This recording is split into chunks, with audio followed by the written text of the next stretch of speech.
స్వస్తి పుణ్యావర్గమధ్యరస్తు దాని ప్రోక్ష చేసిరాయ్యా స్వామి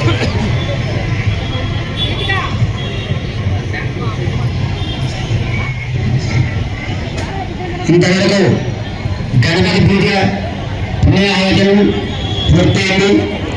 అనంతరం ఇక శాపరమంత పఠనం అంటే మనకు ఏదైనా ఇబ్బందులు కలిగేటట్టుగా ఉంటే ఆ ఇబ్బందులన్నీ తొలగిపోయి మనం ఈ యొక్క కళ్యాణోత్సవంలో సుఖాన్ని పొందాలి అనేటువంటి ఉద్దేశంతో ఇప్పుడు శాపరమంత పఠనం చదువుతారు.